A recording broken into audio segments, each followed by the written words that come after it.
News Detroit this morning. I'm Keenan Smith. I'm Alicia Smith, and we're going to start, of course, with those intense storms from overnight. People across Metro Detroit are waking up, dealing with the aftermath. And that aftermath definitely means power outages. I've been watching the DT Energy outage map throughout the night, and right now there are just over 6,000 homes and businesses in the dark. That's down from about 10,000 at midnight and 13,000 at some points earlier in the evening. And then there is the damage. Check out these snapped trees. These pictures were sent to us by Faye Shelton Carmona from Davison. That tree completely snapped in half.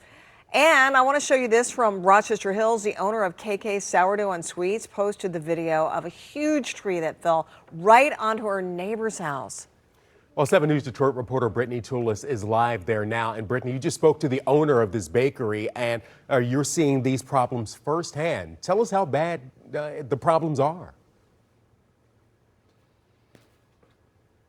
Just finished talking with this homeowner. His name's Dale, saying this tree fell onto his home, puncturing his roof. You can even see some parts of the siding where the hail punctured holes. He's got several trees down around his house, and even a downed tree punctured his trailer in the back as well, where they would have stayed because of this home, but that is also out of the question right now too. Now, Kaytee's issues came from her power getting knocked out while she had over 100 loaves of sourdough proofing in her refrigerators.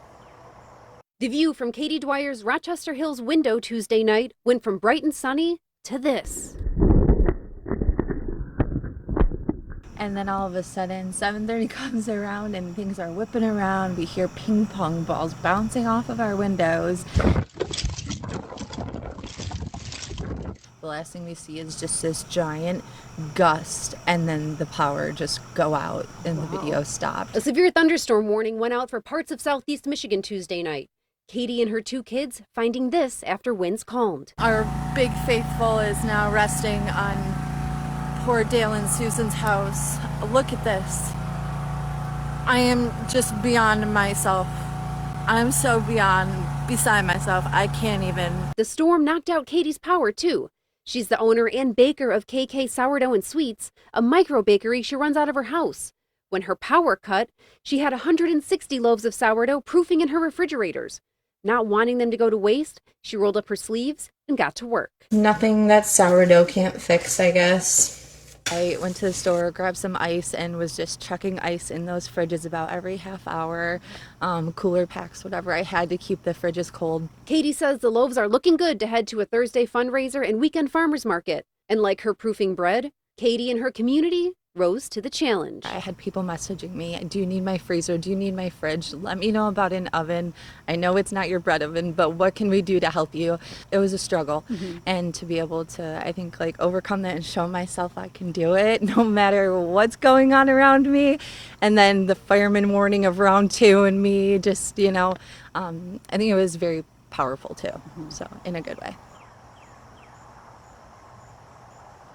And these homeowners say the power came on around 3:30 this morning. And Kaytee says the worst case scenario for the loaves would be they overproofed or deflated. And if that were to happen, she said she would have pivoted to selling focaccia bread and one of my favorite snacks, croutons. She says that's her backup plan, or her Bob Ross happy little accidents in the rare cases that her bread does overproof. For now, live in Rochester Hills, I'm Brittany Toulis for 7 News Detroit this morning. Keenan and Alicia? Yeah, the whole thing of making lemonade out of lemons. Good deal. Brittany, thank you so much for that live update there. And we do want to take a look at